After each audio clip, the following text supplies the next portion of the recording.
Olá, queridos amigos, mais uma vez, bem-vindos ao Conhecendo o Espiritismo. Estamos aqui para dar continuidade ao nosso estudo sobre o livro Transição Planetária. Vamos abordar o capítulo 10, que nos trata sobre lições de alta magnitude. Neste capítulo, nós vamos trabalhar e observar um pouquinho sobre os atavismos religiosos e atavismos esses que dificultam o processo de desencarne e de compreensão da vida e do plano espiritual. Então, nós vamos observar como os fanatismos, como muitas vezes a cultura das penas eternas, a busca muitas vezes pelo exterior, pelo simbolismo, pelos rituais, e não pela modificação interior de cada um de nós, e não realmente a mudança a busca pela autoiluminação e a busca da reforma íntima, tudo isso dificulta o processo de despertar no plano espiritual. Então, este é mais um capítulo muito importante para você. Eu convido para mais um aprendizado junto comigo. Vamos lá, então?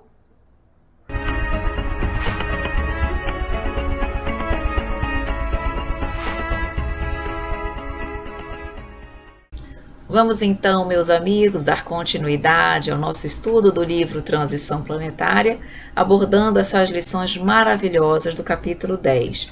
Mais uma vez, esse livro nos traz e nos faz entender que o real sentimento é o amor, e esse real sentimento ele é maior do que tudo, maior do que as diferenças religiosas, maior do que determinadas concepções diferentes que nós estabelecemos quando aqui estamos na Terra, mas que as verdadeiras concepções do plano espiritual, as verdadeiras concepções de Deus são aquelas baseadas no amor. E essa é o tema central da nossa aula de hoje, o valor do amor, e não das mudanças e diferenças religiosas que possam existir entre os homens e entre as religiões que se fazem presentes aqui na Terra. Então aqui nós vamos trabalhar justamente nesse primeiro slide as palavras do Padre Marcos num atendimento a um número de espíritos sofredores que se faziam presentes nesse momento. No início, ele vem falando que o trabalho exigia sempre muito esforço e muita abnegação. Porque o que acontecia, gente? A partir do momento que eles iam trabalhando, ajudando, atendendo muitos espíritos desencarnados, outros corações que estavam vivos, mas que estavam em condições de inconsciência, traumatizados, ausência de assistência, foram desencarnando.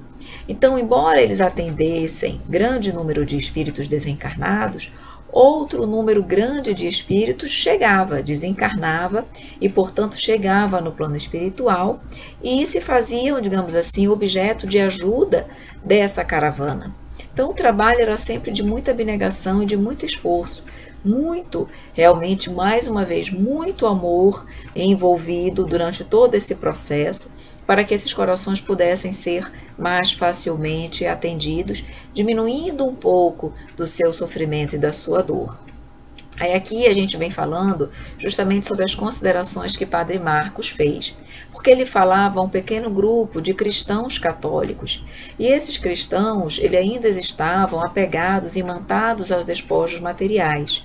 Isso tudo em função da vida essencialmente material que eles levaram quando estavam aqui na Terra.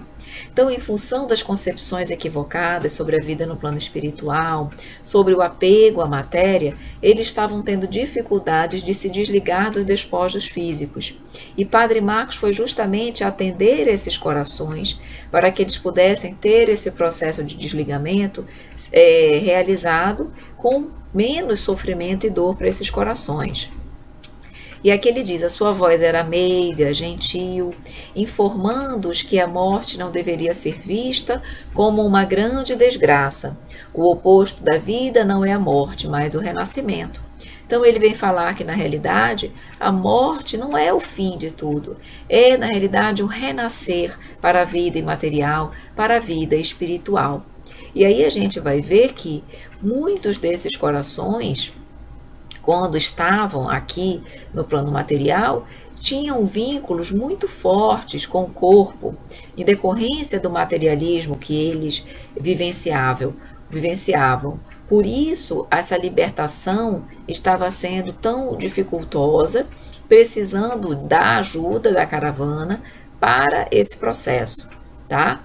Aí ele diz, trabalhavam na libertação dos recém-desencarnados com os vínculos fortes mantidos com o corpo, que era justamente o caso desses cristãos ainda muito materializados. Aí ele diz, na condição de frutos espúrios do materialismo a que se aferram. Então, quanto mais apegado à matéria, mais dificuldade na hora do desencarne nós teremos. À medida que cada um era liberado, embora atento às palavras do sacerdote, tombava, quase inconsciente. Então, por conta do estado em que eles se encontravam, de perturbação, de inconsciência, quando eles eram liberados, quando o perispírito deles era realmente liberado do seu corpo físico, eles caíam inconscientes, claro que sendo ajudados pela caravana. Padre Marcos silencia por momentos, a fim de que as palavras pudessem ser ouvidas e entendidas para aqueles corações, para que eles pudessem começar um processo de despertamento, de compreensão da nova situação que eles se encontravam. Permaneceu em prece que o adornava de tênue claridade espiritual, dele mesmo emanada, exteriorizando a grandeza que o caracterizava na ordem da evolução. Aqui o perispírito dele emanava luz, porque a gente já sabe que o perispírito, no plano espiritual, ele reflete o que nós somos, sombra ou luz. Padre Marcos já era um espírito mais elevado, tinha uma condição evolutiva maior. Por isso, na hora da prece, ele emitia luminosidade, que era vinda dele mesmo, tá? Lembrando que uma das propriedades do perispírito é a luminosidade. Então, quanto mais evoluído o espírito, mais luz aquele perispírito emite. E era o caso, nesse momento, do Padre Marcos, certo? Aqui a gente vai falar sobre as lições do amor. Então ele diz, nesse clima de elevadas vibrações de amor e de compaixão, vindo essencialmente do Padre Marcos, que através da sua palavra doce e carinhosa envolvia aqueles corações e ajudavam no processo de desligamento espiritual, eles perceberam o valor dos sentimentos da afetividade no intercâmbio com os irmãos mais angustiados, ou seja, eles verificaram o valor, a importância do amor nesse momento, onde, de frente de corações tão angustiados e sofredores, como o amor, como uma palavra fraterna, com afetividade real e sincera, foi importante para o seu desligamento e para o auxílio àqueles corações. Se o amor não puder atender aos objetivos essenciais para os quais se constitui, a sua finalidade é utópica e vã. Então, o amor serve para ajudar, para amparar, para auxiliar, para multiplicar positividade para com as pessoas. O amor serve para levar luz às pessoas. Se nós não utilizarmos o amor com esse objetivo, quer dizer, tudo se perde, porque a finalidade do amor maior é essa: ajudar, amparar, fazer com que o nosso irmão também seja feliz. Lembrando que o amor nunca é apenas por nós mesmos. Amor, verdadeiro amor, é universal. É aquele que a gente ama sem esperar retribuição. É aquele que a gente faz pelo simples poder do amor, certo? Sem esperar necessariamente uma retribuição direta para mim ou para qualquer outra pessoa. Aí aqui ele continua. Ao mesmo tempo, felizes com os resultados da convocação do Padre Marcos, observavam os resultados infelizes da leviandade humana. Aqui eles estavam fazendo uma reflexão, que ao mesmo tempo que eles perceberam como o amor, a emotividade do Padre Marcos foi importante para a libertação daqueles corações, eles refletem como o ser humano ainda está afastado dos verdadeiros valores da vida, como o ser humano ainda preso, apegado à materialidade, se distancia do Pai e acaba elevando a sua vida, se pautando a sua vida pelo erro e por tudo aquilo que distancia da verdadeira felicidade. Aí ele lembra os casos de licantropia, que são aqueles espíritos desencarnados que adotam a forma perispiritual de lobo. Isso é licantropia.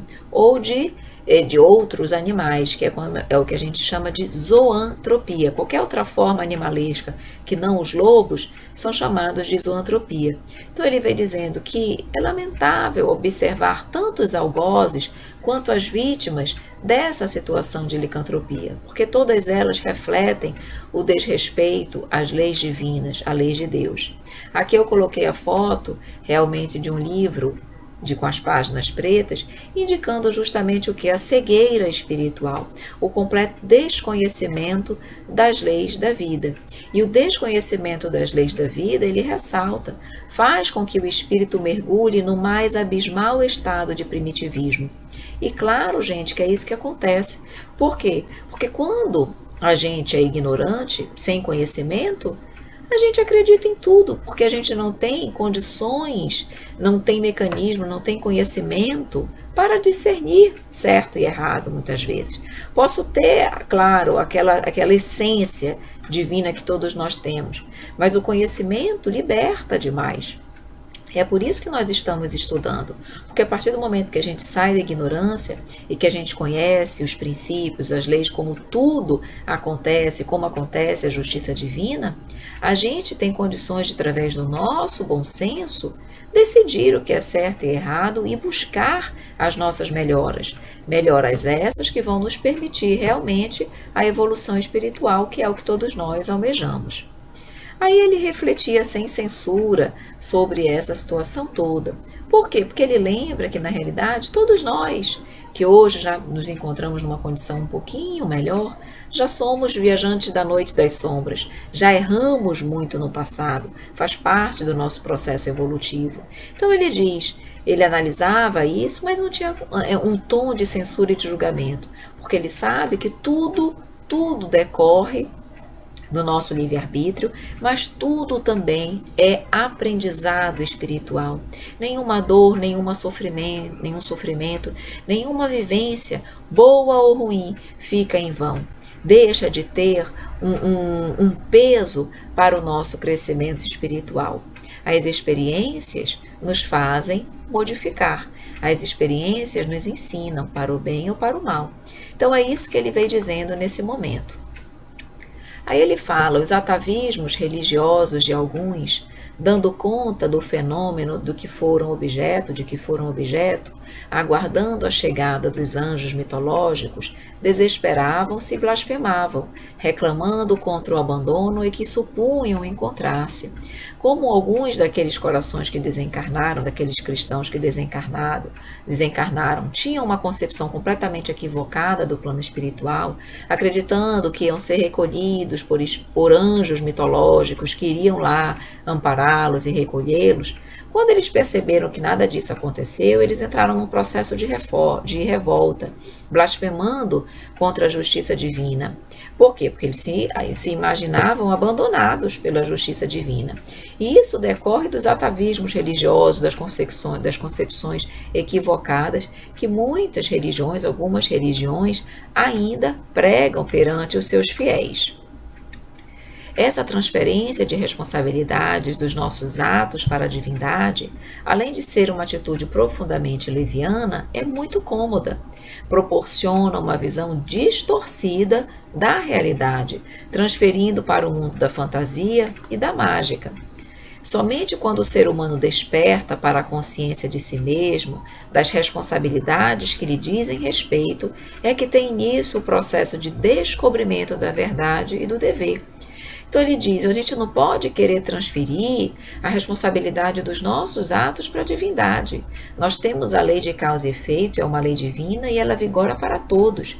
Então, se eu me portei de uma forma equivocada no plano espírito, no plano material, como é que eu posso agora no desencarne querer ser recebida de braços abertos? As coisas não funcionam assim. Então, ele vai colocar um pouquinho mais à frente. Muitas das concepções e dos entendimentos que são passados por algumas religiões levam os seus fiéis a agirem dessa forma, acreditar que com pequenos atos de fé nós seremos salvos. Gente, vamos lembrar sempre, não é o que a gente fala, não é o fato de eu dizer que eu sou cristã, não é o fato de eu dizer que eu tenho fé, não é o fato de eu dizer que eu acredito em Deus que vai fazer diferença. Eu preciso ter coerência com aquilo que eu falo e aquilo que eu faço. São as minhas ações, são as minhas atitudes comigo e com o próximo que farão a diferença no plano espiritual. Então ele diz, preciso ter consciência da minha responsabilidade. Só a partir desse momento que se inicia o processo de descobrimento da verdade e do dever. Esforço pela autoiluminação real e sincera, reforma íntima, mudança interior, refazimento do meu ser, depuração espiritual. O mentor, nesse momento, acercou-se do autor, Miranda, e explicou. Até agora, infelizmente, as religiões, embora o imenso respeito que devotamos a todas elas, aliás, ainda muito necessárias, firmam-se em condutas mágicas e não racionais, não responsabilizando os seus fiéis a respeito dos seus atos, lei de causa e efeito, ação e reação, que respondem pelas consequências que sempre os alcançam. Muitas dessas religiões, ele diz, infelizmente, são mais preocupadas com o exterior, com fórmulas, preceitos, com rituais, simbolismo, do que com o sentimento interno dos seus devotos, com o coração, com aquilo que se passa realmente no âmago de cada uma daquelas pessoas. Muitas dessas religiões laboram ainda pela quantidade de adeptos. Quero ter mais gente me seguindo, sendo seguidor da minha religião, sem a maior preocupação de os qualificar para a existência breve na Terra, sem os qualificar interiormente, moralmente, sem torná-los melhor, ser humano melhor. E a seguir, e também, ou seja, não preparam, não os qualificam para a breve existência terrena e a seguir para a imortalidade da alma, que devem, desde o corpo, se encontrar mergulhados, porque a imortalidade se faz presente a todo momento, quando estamos encarnados e desencarnados. Mas se eu não me preparo para a imortalidade da alma, quando o corpo físico perecer, como vai ser? O despertar vai ser como desses corações aí que despertaram, blasfemaram, não entenderam o que estava acontecendo, sucumbiam inconscientes após o despertamento. Tudo isso em função dos seus atavismos religiosos. Então, isso é uma forma de que, mais uma vez, de que a gente tem que procurar se libertar daquilo que nos distancia das reais verdades da vida, da justiça de Deus. Muitas religiões, ele vem dizendo aí, completando, elaboram os seus conceitos na linguagem pobre das suas necessidades. Necessidades, muitas vezes, repita-se, materiais, necessidade de adeptos, das necessidades materialistas, egoístas, muitas vezes das religiões, e arrastam as multidões que ainda não sabem pensar, trabalhando-lhes o fanatismo, que é o que a gente vem sempre também dizendo. A doutrina espírita, uma das coisas que eu gosto muito na doutrina espírita, é o fato de ela nos fazer pensar e refletir. Ela não diz, isso é assim porque Deus quer. Ela nos traz sempre os porquês, ela nos explica, ela retira o véu. E isso é importante porque nós somos seres inteligentes, nós pensamos. Então, para que fanatismo doentio? Todos os excessos são perniciosos, meus amigos. E a gente precisa ter essa noção de que a gente precisa pensar, refletir. A partir desse momento que a gente começar a compreender melhor as coisas, a gente vai conseguir com certeza evoluir mais rapidamente. Então ele diz, muitos trabalham o fanatismo doentio das pessoas como um mecanismo de salvação imediata. Então, fanatismo, vou ser salvo. Sem ações, sem caridade, sem amor ao próximo, não dá.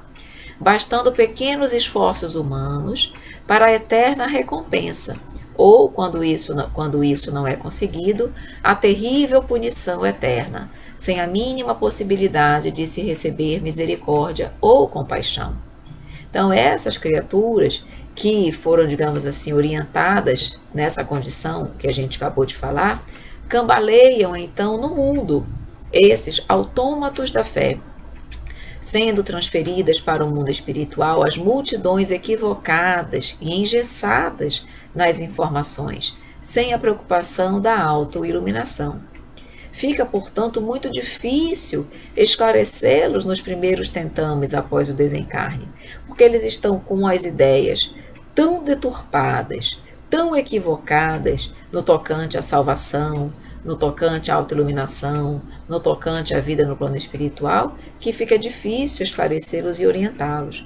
Nesses casos, só depois de um certo tempo é que eles vão compreender melhor tudo o que aconteceu com eles e ter realmente a condição de perceber que aqueles atavismos religiosos dificultaram o processo, o entendimento deles e, portanto, a vida deles também no plano espiritual.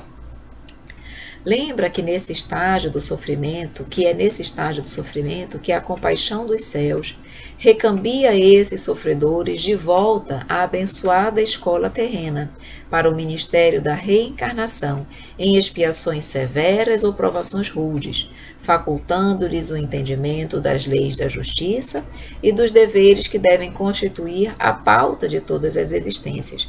Vejam, esses corações que chegam no plano espiritual e se revoltam, começam a questionar a justiça divina, muitos ficam no plano espiritual revoltados, seguindo e vivenciando tudo contrário à lei de Deus, muitas vezes dificultando o desenvolvimento das religiões, o crescimento das religiões, por se sentirem injustiçados. Então, esses corações vão ter que retornar, vão ter que reencarnar. Muitas vezes, como ele diz, virão em situações de expiações, provas rudes, para que através do sofrimento e da dor, eles cresçam, eles aprendam. Lembrando que a gente pode aprender pelo amor e pela dor.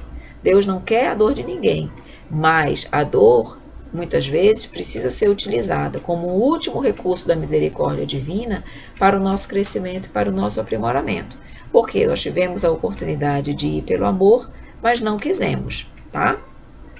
Sem a bênção da reencarnação, nos manteríamos, ele quis dizer aí, nas faixas iniciais da evolução, sem chances de desenvolvimento intelecto-moral. A reencarnação, gente, ela acelera o processo de desenvolvimento.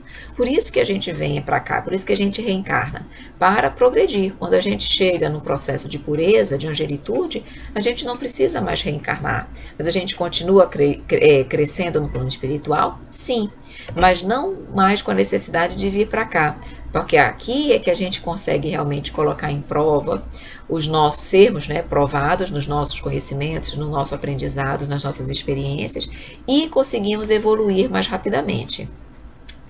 Aí o autor dá-se conta de como ainda vivemos na infância espiritual.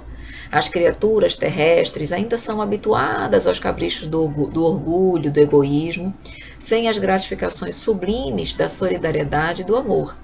E a verdade, é uma triste realidade essa, meus amigos. Nós ainda somos muito preocupados conosco e com os nossos. E ainda pouco olhamos para o nosso próximo, para aqueles que sofrem, para aqueles realmente que precisam também do nosso olhar de caridade, de fraternidade e de amor. Então, ele está aí num ambiente de várias reflexões em torno de todos esses conceitos. Mesmo sabendo que o túmulo não significa aniquilamento, poucos vivem de maneira compatível com essa convicção. Mesmo, por exemplo, gente, no âmbito da doutrina espírita, nós já sabemos que o túmulo, que a morte não aniquila ninguém, que nós somos espíritos eternos. Mas quantos de nós realmente conseguem viver conforme essa convicção? Quantos de nós ainda realmente vivem para a matéria, para as sensações, para o apego? Quantos de nós já nos sentimos preparados para o desencarne? É uma pergunta que a gente precisa realmente refletir, porque em função das nossas respostas a esses questionamentos, nós vamos saber se nós estamos ou não nos conduzindo adequadamente. As disputas e fixações materiais ainda fazem-se dominadoras em nosso mundo íntimo, infelizmente. Bastaria Bastariam somente alguns momentos de reflexão diária em torno da transitoriedade da vida física para nos prepararmos e aguardarmos com alegria o momento da desencarnação. E aí ele faz a metáfora do encarcerado que anela a liberdade. Vejam, ele está querendo dizer o quê, gente, aqui? Que se nós, que já temos conhecimento um pouco sobre as verdades do mundo espiritual, da vida espiritual, se nós refletíssemos diariamente um pouquinho sobre a transitoriedade da vida, sobre o quão pequeno representa uma reencarnação perante toda a eternidade, nós realmente nos preocuparíamos muito mais em nos preparar para o desencarne. E, claro, viveríamos uma vida material muito mais próxima dos ensinamentos de Jesus. Por isso que quando o desencarne se fizesse presente, nós não teríamos nenhum medo, nenhum receio. Ao contrário, nós a receberíamos com alegria, com satisfação, com paz e equilíbrio, como um carcerado que sai, que anela a liberdade. Vejam, o encarcerado que está preso, ele não busca a liberdade? O espírito não está encarcerado no corpo físico? O nosso espírito, nós, se vivemos uma vida adequada e pautada nos ensinamentos do Evangelho, nós sabemos que o desencarne é justamente uma libertação para o nosso espírito que está aprisionado a esse corpo físico. E isso nós encararíamos com alegria, com satisfação, porque nós estaríamos o quê? Alcançando a liberdade, e uma liberdade real. Porque quando eu me visse livre das amarras do corpo físico, eu estaria bem no plano espiritual, eu estaria feliz. Por quê? Porque seria um reflexo natural da vida que eu levei quando aqui estive. Então ele diz, como as pessoas ainda vivem dominadas no seu mundo íntimo, no orgulho, no egoísmo, no apego à materialidade, tem temor da morte. Por quê? Porque o que essas pessoas vão levar como bagagem espiritual? Muito pouco, quase nada. Então, realmente, temos que ter muitas vezes medo e temor do plano espiritual. Mas mesmo, o que é mais interessante é a gente observar que isso, mesmo dentro do ambiente espírita de outras religiões, que já abordam a questão da imortalidade da alma, a gente ainda vê essa fixação material no orgulho e no egoísmo. E aqui a gente vai trazendo o nosso último slide, onde ele diz que mesmo diante de todas essas verdades, dessa reflexão que ele fez, ele diz, dia não muito distante, porém, surgirá em que as religiões serão portas de acesso à vida e não cárcere na ignorância e no absurdo. Então ele diz, está chegando esses dias onde as religiões todas vão caminhar, vão realmente trabalhar pelo crescimento, pelo aprimoramento do homem como ser humano, como espírito imortal. Vão preparar o homem para viver na terra, não apegado à matéria, ao orgulho, ao egoísmo, mas procurando que a depuração moral do espírito em vida e preparando-o para a vida espiritual, para a imortalidade da alma. E não encarcerando os homens na ignorância, no fanatismo, nos atavismos religiosos, nas concepções equivocadas de céu e inferno, penas eternas. Nada disso. E lembremos que, como é que isso vai acontecer? Como é que as religiões vão caminhar para esse objetivo? Vejam, a ciência, a própria doutrina espírita nos diz que a ciência vai, dentro do seu caminhar natural de progresso, conhecer, confirmar, comprovar a existência do plano espiritual, a existência dos espíritos, a possibilidade deles se comunicarem com o plano material. E diante dessa realidade, diante desse fato, todas as outras religiões vão ser obrigadas a aceitar. Por quê? Porque é a ciência que está atestando por fatos. Então, diante disso, todas as religiões vão ter que passar a compreender o aspecto da imortalidade da alma, a lidar com isso e a repassar um novo conceito, um novo entendimento para os seus fiéis. Então, por isso que esse dia, que não está tão distante, vai chegar. E todas as religiões vão caminhar para o mesmo objetivo. Aí ele lembra que Todos os profetas e fundadores de religiões, por mais elevados e nobres que fossem, não se equipararam a Jesus Cristo. E mesmo aqueles que vieram depois do seu advento são ministros do seu reino. Aqui ele está lembrando que muitas religiões são apegadas também ao aspecto material e muitas vezes endeusam aqueles profetas que fundaram, aqueles fundadores das religiões, esquecendo do nosso mestre maior, do nosso rei, que é realmente Jesus. Então ele diz, reflitam, porque mesmo os profetas e fundadores não se equipararam a Jesus Cristo, e mesmo aqueles que vieram depois não são reis, são ministros do reino de Jesus, de Deus. Só Jesus, ele realmente, através da sua vivência, da sua condução de vida ímpar, voltada para o bem, de um amor sem comparação, só ele é que verdadeiramente pode nos servir de modelo e guia. Só ele que pode verdadeiramente representar o tipo de perfeição que nós podemos almejar. Então é nele que nós devemos nos espelhar, é através dele, dos seus ensinamentos, que nós devemos procurar modificar e modificar a nossa vida para o bem, claro, e nos conduzir aqui no plano material e no plano espiritual também, tá? Aí, por fim, isso aqui é Padre Marcos falando.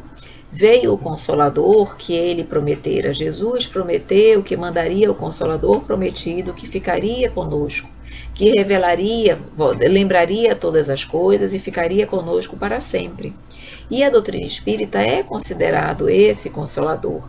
E ela veio justamente com que objetivo? Para apressar a chegada desses dias, desse período de mudança, de transformação, de verdadeira, como ele diz, para apressar o momento da verdadeira comunhão entre as criaturas e o Criador. Então, esse momento que nós estamos vivendo é exatamente esse momento. Os tempos são chegados. Então, que nós possamos aproveitar o Consolador prometido, as orientações, os ensinamentos, os princípios, as verdades que ele nos traz para realmente nos modificar e buscar a tão necessária autoiluminação. E, por fim, o Padre Marcos fala, o conhecimento viaja daqui do plano espiritual para a Terra e não de lá da Terra para cá. Ele, quando ele fala isso, ele está abordando justamente o fato de que ele, mesmo tendo sido um padre quando encarnado, quando ele chegou no plano espiritual, que ele se deparou com as verdades do plano espiritual e, na realidade, a verdadeira justiça divina e como tudo acontece, ele diz que ele, digamos assim, não há porquê, não há como nós, digamos assim, não querermos, por birra, por egoísmo, por vaidade, não aceitar as verdades da vida. Então ele está lembrando, as verdades não vêm do plano material, as verdades vêm do plano espiritual, para a Terra. Então quando a gente retorna ao plano espiritual, que a gente tem acesso a essas verdades, fazer o quê? Aceitar, compreender e procurar realmente levar esse esclarecimento aos corações que ainda não o têm, para que os demais corações, esses outros corações, também possam crescer e também possam evoluir. Ok, meus amigos queridos, nós vamos então ficando por aqui. Espero que você tenha aprendido, que você tenha gostado da nossa aula de hoje. Vamos nos despedir melhor e com certeza estaremos juntos para uma próxima aula, para um próximo estudo e para um próximo aprendizado. Ok? E aí, meus amigos queridos, gostaram? Eu sabia que você ia gostar. Esse livro é realmente maravilhoso. A cada capítulo ele nos traz uma nova reflexão, aborda pontos que às vezes a gente no nosso cotidiano, a gente não para refletir e para pensar.